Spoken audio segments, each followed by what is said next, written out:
성부와 성자와 성령의 이름으로 아멘. 예수님과 어머니 하나 되신 성심을 통해 아버지 뜻 안에서 기도드립니다.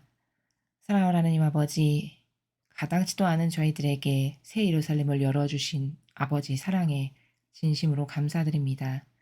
부디 아버지께서 펼쳐가시는 성화의 시대의 완성의 나라에 저희가 살아가기에 합당한 사고방식과 정신과 마음을 가질 수 있도록 낡고 썩어 빠진 아담과 하하로부터 계속 전승되고 그리고 영의 간음을 통해 저희가 원치 않았으나 갖게 된 자아에 근거한 사고방식과 부모와 조상으로부터 이어받은 기호와 정서와 경향의 나라, 이 모든 것에 성령의 불을 지펴주셔서 모조리 활활 태워 없애주심으로 이제 새 예루살렘에 걸맞고 성화시대에 걸맞는 진리에 근거한 사고방식, 예수님과 어머니의 정신과 가르침과 모범에 근거한 사고방식을 하는 국민들이 될 수 있도록 이 나라 5,200만 모든 국민을 같은 지향으로 아버지 뜻의 봉헌드리오니 자비를 베풀어 주시옵소서.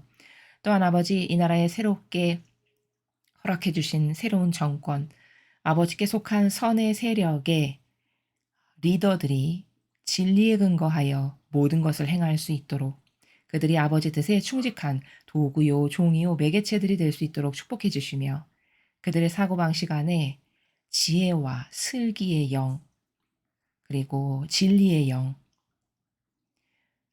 그리고 예수님과 어머니의 정신과 가르침과 모범의 영을 넣어주시어 그들이 충직한 아버지 도구들이 되도록 축복하시며 이 선의 세력을 공격하는 그 자들이 저주를 받게, 아버지께 속한 선의 세력을 공격하는 그 마귀 세력이 저주를 받게 하여 주시옵소서. 이 모든 기도 우리 주 예수 그리스도의 이름으로 기도드리나이다. 아멘. 성부와 성자와 성령의 이름으로 아멘. 안녕하십니까? 하나님의 뜻 성교의 피아스녀입니다. 오늘은 과연 하나님 아버지께서 어떤 메시지를 우리들에게 주실지 여러분들과 함께 학습해 보도록 하겠습니다. 2022년 7월 7일 대중을 위한 메시지. 저 모리는 또다시 하느님 아버지의 성심이라고 알게 된 큰 불꽃을 봅니다. 하느님 아버지께서 말씀하십니다. 나에 대한 너희의 사랑은 나에 대한 너희의 신뢰에 비례한다. 모든 현순간의 상황이나 어려움은 나의 사랑과 안배에 대해 너희가 마음속에 품고 있는 신뢰에 맡겨져야만 한다. 나의 안배의 풍부함을 능가하는 문제는 없다. 이것을 믿는 영혼은 깊이 신뢰하는 영혼이다. 신뢰는 너희 마음의 평화의 주춧돌이다. 그러므로 너희는 너희의 개인적 거룩함의 기초가 바로 신뢰임을 깨달을 수 있을 것이다. 너희에게 베풀어지는 나의 안배의 깊이보다 더 큰 문제는 없다. 이 신뢰는 너희가 마음속 깊이 품고 있는 거룩한 사랑의 좋은 열매다. 주님의 말씀입니다. 하느님 감사합니다. 오늘 아버지께서는 신뢰 그리고 사랑, 이 두 가지는 한 나무에 매달려 있는 두 개의 그 가지와도 같은 그런 상호의 상관관계 가운데 있는 속성들이죠. 그래서 신뢰가 깊다. 그것은 곧 사랑을 많이 한다는 뜻이고 사랑이 깊다. 그런 곧 신뢰를 많이 한다는 이런 뜻을 내포하고 있는 굉장히 유의미론적인 상관관계에 놓여 있는 그 단어의 나라다라는 것을 여러분이 먼저 인식을 하실 수 있으십니다. 첫 줄을 보시면 이렇게 말씀하시죠. 나에 대한 너희의 사랑은 나에 대한 너희의 신뢰에 비례한다.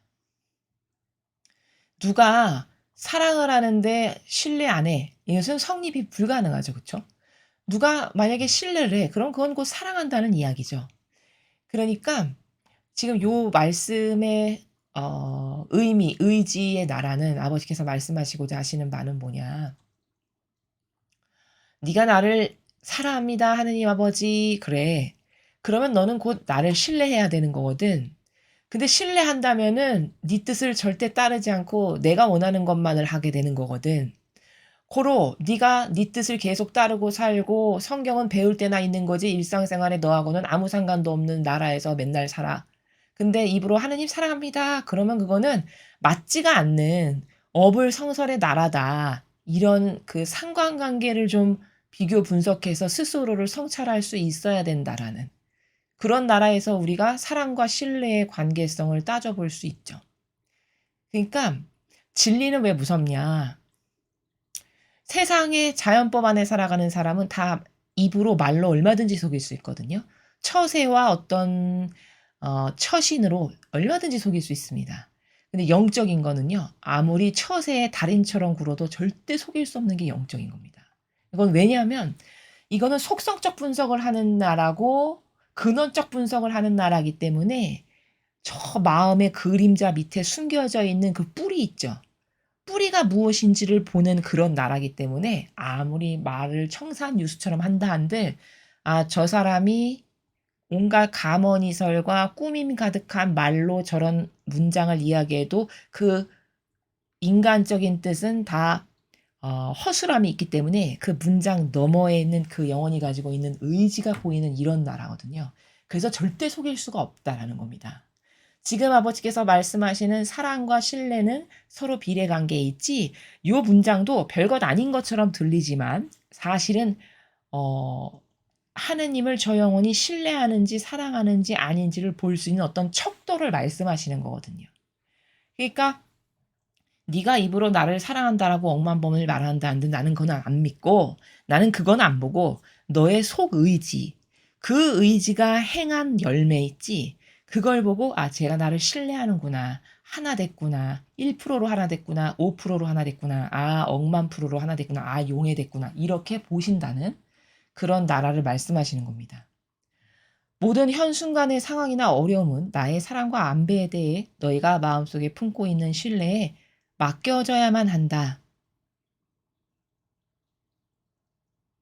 자, 이 말씀은 우리가 일상생활의 매 순간순간을 살아가는데 그 순간순간을 살아갈 때마다 어떤 어려움이나 그 상황에서 부딪히는 다양한 일들이 있잖아요.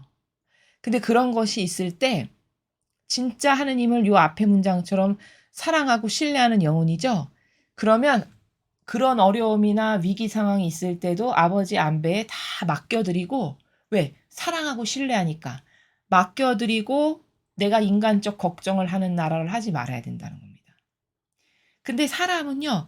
저 사람이 진짜 사랑하는지 안 하는지는 위기의 순간에 다 드러나요. 인간의 그 자연법에서도 이 논리 체계가 적용이 되는데 어떤 사람이 굉장히 사회적 지위와 명성도 높고 돈도 잘 벌고 잘 나갈 때는 주변에 친구가 많죠.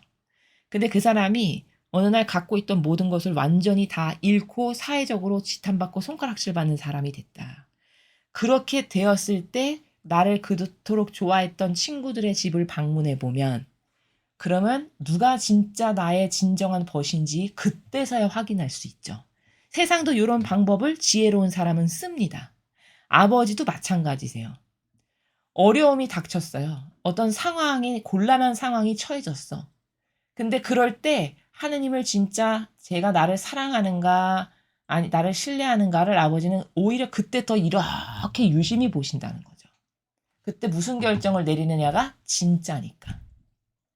그래서 네가 그렇게 어려운 순간이 있을 때 내 안배 내 눈에 보이지 않지만 나의 뒷배경에서 일하시는 게 바로 안배거든요. 하느님이 아무리 나를 안배 주셔도 우리는 잘 알 수 없어요. 그게 왜냐하면 인간의 방법하고 많이 다르기 때문이거든요. 하느님의 안배는 인간은 저 사람이 나를 참 배려해 준다 이런 걸 어떤 드러나는 어떤 처세나 입에 발린 말이나 드러나는 사랑의 표현이나 이런 걸 보고서 나를 참 많이 생각해 주는구나 나를 배려하는구나 이렇게 생각하는 수준이잖아요.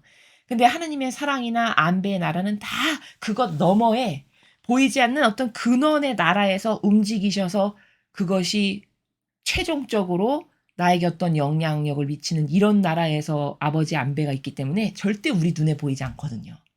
그러니까 아버지께서 안배를 해주셔도 나는 모른다는 겁니다.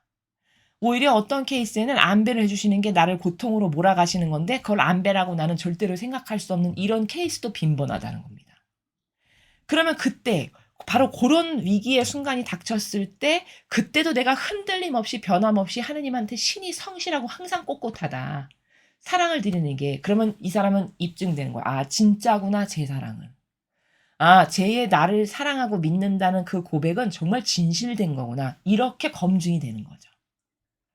이해되시죠? 지금 그런 두루두루의 행간의 깊은 나라를 이 한 문장 별것 아닌 것 같지만 이 너머너머에 포함되어 있는 아버지가 가지고 계시는 다양한 의지적 차원의 나라를 말씀을 드린 겁니다. 나의 안배에 풍부함을 능가하는 문제는 없다. 이것을 믿는 영혼은 깊이 신뢰하는 영혼이다. 자, 그런데 하느님의 안배는 우리 눈에 안 보이게 우리의 뒷배나 밑에 근원적인 나라에서 이루어지는 경우가 많다고 말씀을 드렸잖아요. 근데 그 안배의 풍부함, 즉 아버지가 나를 안배하셔서 내가 아버지께 가까이 가고 내가 예수님과 어머니랑 더 가까이 갈 수 있도록 배려하시는 그 풍부함을 능가하고 넘어서는 문제라는 것은 인간 세상사에서 없다는 거예요. 그러면 저 문장을 통해서 저 말씀을 통해서 우리가 가지고 있는 문제는 이제 망했어. 끝났어라고 생각하는 가장 좌절스러운 순간조차도 하느님 안배를 능가하는 문제는 하나도 없는 거구나. 이것에 대한 믿음과 확신이 있어야 된다는 거죠. 우리에게. 근데 아무리 이렇게 말씀을 하셔도 그것을 믿고 확신하는 것도 인간의 수준에 따라 하느님과 하나 된 정도에 따라 다 달라지는 거기 때문에 물론 강요할 수는 없는 것이지만 그것을 과연 얼마만큼 믿느냐라고 하는 그 믿는 정도와 순도에 따라서 하느님의 안배가 나에게 깊은 영향력을 끼쳐서 나를 잘 이끄실 수도 있고 왜? 내가 순종하고 순응하는 영혼일 때 내가 그 아버지 뜻에 무조건적으로 반영을 잘한다. 그러면 아버지의 안배가 나를 이끄시기가 너무 수월하고 쉽죠. 근데 내가 하느님의 뜻에 용해되어 살거나 올바르게 반영하거나 그분을 사랑하는 게 좀 미흡하고 질이 떨어진다. 그러면 질이 떨어지면 떨어질수록 아버지의 안배가 나를 돕고 싶으셔도 도우실 수가 없습니다. 왜? 강제적인 게 아니기 때문에. 이해가 되시죠? 내가 어느 정도는 그 하느님을 믿고 신뢰하는 올바른 반영이 있어야 이끄시는 대로 아버지께서 더 많이 오히려 개입하실 수 있는 것이지 그런 반향과의 상관관계는 완전히 다 무시해버리고 아버지가 안배하시니까 난 뭐든지 잘 될 거야. 이것도 말이 안 되는 나라라는 거죠. 물론 어떤 측면에서는 그게 절대성의 믿음을 상징하는 거기도 합니다만 지금 여기서 말씀하시는 내용은 그런 차원의 나라가 아니고 얼만큼 신뢰하냐. 깊이 신뢰해. 그러면 하느님의 안배가 그 영혼을 이끄시는 것은 너무너무 쉬운 겁니다. 예를 들면 성모님을 보시면 평상시에 하느님의 뜻을 얼마나 갈망하고 하나 돼서 사셨으면 그 16살 어린 나이에 처녀에게 그 천사가 와서 너 이제 아들을 낳을 터이니 이름을 예수라 하고 그분은 만인의 구원자시고 이런 이야기를 할 때 아마 까무러칠 겁니다. 웬만한 여인은. 아니면 무서워서 벌벌벌 떨거나. 왜냐하면 그 당시에는 처녀가 아기를 낳는다는 건 감히 상상도 할 수 없는 돌 맞아 죽을 일이었거든요. 근데 성모님의 반향을 딱 보면 이 몸은 주님의 종입니다. 말씀하신 대로 다 그대로 이루어지기를 제가 정말 바랍니다. 이렇게 반향하신 걸 보면 그것은 평상시에 하느님과의 그런 어떤 긴밀한 사랑으로 하나 된 관계가 아니고서는 그런 수준 높고 질적 차원의 수준이 인간하고 다른 탁월한 답을 하실 수가 없다는 거예요. 제 말씀은 그것이 이렇게 말해야지 해서 어떤 인위적 자기적으로 순식간에 머리를 써서 그런 답변을 할 수 있는 것은 그건 한계적이지 그렇게 성모님과 같은 고결한 아름다운 단순성에 답변할 수 있는 건 평상시에 그 나라에서 아버지와 함께 사셨기 때문에 아버지 안배가 성모님께 더 많은 영향력을 끼칠 수 있는 그런 밀접한 영성의 관계를 우리가 성모님의 케이스에서도 볼 수 있다라는 것을 지금 제가 예시로 들어서 여러분에게 말씀을 드리는 겁니다. 신뢰는 너희 마음의 평화의 주춧돌이다. 그러니까 신뢰를 하느님에 대한 신뢰가 굳건하죠. 그러면 그런 영혼은 항상 마음의 평화가 있어요. 왜? 뭐 두려워하거나 뭐 무서워하거나 애걸복걸 안달복달할 게 없으니까. 왜? 그냥 아버지만 항상 믿고 철저히 신뢰하니까 하느님께서 어련히나에게 좋은 걸 주시겠어. 설사 그것이 다니엘처럼 불구덩이에 들어가는 거라고 해도 나는 아무 상관이 없지. 왜? 난 아버지를 신뢰하는데 아버지가 나에게 제일 좋은 것만 주신다는 걸 나는 너무 잘 알거든. 뭐 이런 차원이다. 그러면 늘 마음이 평화롭겠죠. 거기 막 금방 마음이 휘몰아쳐서 막 나무가 통째로 흔들리는 것과 같은 그런 불안함? 그런 것은 그런 영혼에게 있지 않겠죠. 그런 나라를 말씀하시고 그러므로 너희는 너희의 개인적 거룩함의 기초가 바로 신뢰임을 깨달을 수 있을 것이다. 네가 개인적 거룩함의 기초라는 건 뭐냐면 거룩해지고 싶어. 그럼 거룩해지는 건 어떻게 해야 되는 거예요? 하느님과 완전히 하나 되는 거죠. 그러면서 내가 하나 되었기 때문에 그 덕분으로 아버지의 정신이 나에게 오고 아버지의 인품이나 성향이나 정신을 내가 갖게 되는, 그래서 거룩해지는, 즉 하나됨으로써 거룩해지는 요런 나라잖아요. 그러니까 그 거룩함의 기초는 바로 뭐부터 시작한다? 하느님을 깊이 신뢰하는가? 그러면 깊이 신뢰하니까 하나 되기가 쉽잖아요. 그러면 거룩해지기가 쉽죠. 지금 이런 나라를 말씀하시는 겁니다. 너에게 베풀어지는 나의 안배의 깊이보다 더 큰 문제는 없다. 자, 너희들한테 일상생활에 다양한 크고 작은 문제가 있어. 그런데 그 모든 다양한 문제들이 하느님의 안배를 능가하는 문제는 없다는 것을 지금 두 번째로 또 말씀하시죠. 아까 앞에서도 말씀하셨죠. 그럼 왜냐하면 우리가 이것에 대해서 너무 인식이 희박하고 개념이 희박해서 탁월한 이런 어떤 절대성으로 이 나라를 생각하지 못하니까, 그러니까 아버지께서 반복해서 강조하시는 거거든요. 그래서 아버지 안배를 능가하는 문제, 어려움, 역경 이런 건 있을 수가 없다. 문제는 네가 신뢰가 부족하고 사랑이 부족하니까 아버지의 안배가 너에게 영향력을 끼칠 수가 없는 것이지 안배가 부족해서가 아니다, 이런 말씀이세요. 이해되시죠? 그러니까 이거는 쉬운 예를 들면 이런 거죠. 지금 내가 떠내려가고 있어요. 홍수가 나서. 근데 내 눈앞에 누가 그 밧줄을 하나 이렇게 내려놨어요. 그러면 그 밧줄이 하느님의 안배예요. 근데 문제는 뭐냐? 그럼 안배를 이미 하시는 거죠. 지금 주신 거죠, 나에게. 근데 문제는 내가 그 밧줄이 썩은 밧줄일까 봐 믿을 수가 없어서 잡지를 않아. 그러면 아무리 안배를 나에게 주셨어도 그게 내 거가 될 수가 없잖아요.